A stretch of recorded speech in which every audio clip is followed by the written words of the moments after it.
আসসালামু আলাইকুম। Rsbanktech চ্যানেলের পক্ষ থেকে আপনাদের সবাইকে স্বাগতম।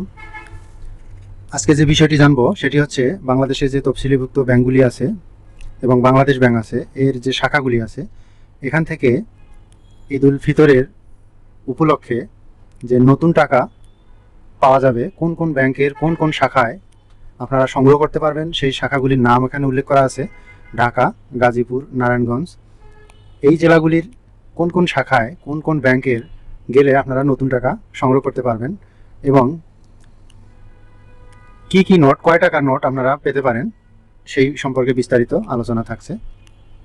তো যারা চ্যানেলটি এখনও সাবস্ক্রাইব করেননি, সাবস্ক্রাইব করে সাথে থাকুন, কারণ এই চ্যানেলটি ব্যাংক রিলেটেড বিভিন্ন ইনফরমেশন প্রদান করে থাকে।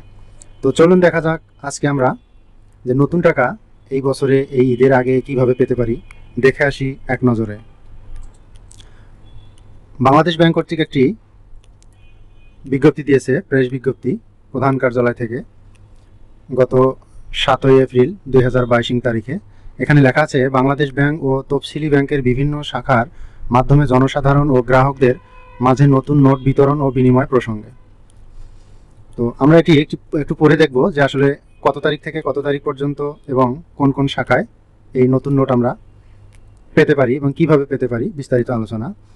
আসন্ন পবিত্র ঈদুল ফিতর 2022 উপলক্ষে আগামী 20/4/2022 হতে 28/4/2022 তারিখ পর্যন্ত এই টাকা উত্তোলন করা যাবে বা পাওয়া যাবে। এর মধ্যে সরকারি ছুটি এবং সাপ্তাহিক ছুটি ব্যতীত বা বাদে বাংলাদেশ ব্যাংকের বিভিন্ন শাখার কাউন্টারের মাধ্যমে জনসাধারণের মাঝে নতুন নোট বিতরণ বা বিনিময় করা হবে। তাছাড়া ঢাকা অঞ্চলের বিভিন্ন তফসিলি ব্যাংকের নিম্নবর্ণিত শাখাসমূহের মাধ্যমেও উক্ত সময়ব্যাপী 10 টাকার নোট, 20 টাকার নোট, 50 টাকার নোট এবং 100 টাকার নোট পর্যন্ত নতুন নোট বিশেষ ব্যবস্থায় বিনিময় করা হবে। অর্থাৎ আপনারা যে টাকা দেবেন, পুরাতন টাকা দিয়ে নতুন টাকা নেবেন, সেটি করতে পারবেন। একই ব্যক্তি একাধিকবার নতুন নোট গ্রহণ করতে পারবেন না। তবে নোট উত্তোলনকালে কেউ ইচ্ছা করলে কাউন্টার থেকে মূল্যমান নির্বিশেষে যে কোনো পরিমাণ ধাতব মুদ্রা গ্রহণ করতে পারবেন, অর্থাৎ পয়সাও পাওয়া যাবে, কয়েন। তো আমরা এখন দেখব যে কোন কোন ব্যাংকের কোন কোন শাখায় গেলে আমরা এই নতুন টাকা পাবো।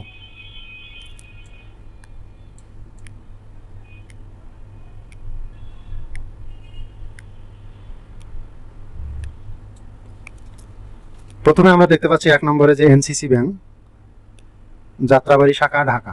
অর্থাৎ এই শাখায় গেলে আমরা নতুন টাকা বিনিময় করতে পারবো, পুরাতন টাকা দিয়ে নতুন টাকা নিতে পারবো।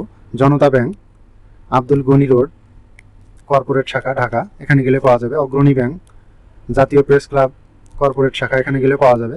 গ্লোবাল ইসলামী ব্যাংক, মিরপুর শাখা, এখানে গেলে পাওয়া যাবে। সাউথ ইস্ট ব্যাংক, কাউরান বাজার শাখা।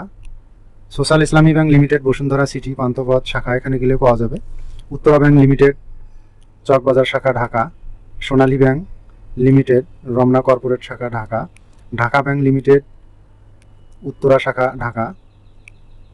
এইভাবে আপনারা একটু পরে দেখবেন, পরে আপনাদের আশেপাশে যারা আছেন এখান থেকেই টাকা সংগ্রহ করতে পারবেন। যেমন জনতা ব্যাংক আছে, পূবালী ব্যাংক আছে, south east bank, BRAC bank, Dutch Bangla bank, bank Asia, তারপরে city bank, Al Arafah Islami bank, prime bank, Sonali bank, AB bank.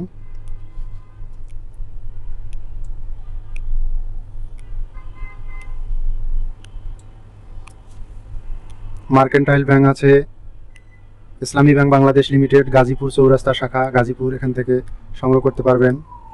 তারপরে উত্তরা ব্যাংক সাভার শাখা থেকে, মিউচুয়াল ট্রাস্ট ব্যাংক সাভার শাখা, ঢাকা।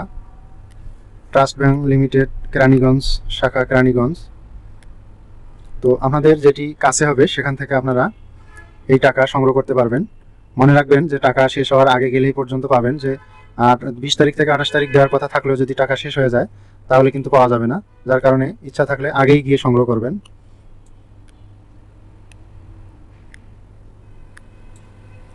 দেখেন, ব্যাংকিং ও জনস্বার্থের প্রেস বিজ্ঞপ্তিটি প্রচারের জন্য বিশেষ অনুরোধ করা হলো। তো বিষয়টি আপনারা জানলেন, আশা করি আপনাদের ভালো লেগেছে। যদি ভালো লাগে অবশ্যই ভিডিওটিতে একটি লাইক, কমেন্ট, শেয়ার করবেন, পরিচিত জনের কাছে ছড়িয়ে দেবেন। তাহলে পরবর্তী ভিডিওগুলি আপনার কাছে চলে যাবে, সেই ভিডিও দ্বারা আপনার হতে পারে একটি উপকার। আজকের মতো এখানেই শেষ করছি। আসসালামু আলাইকুম।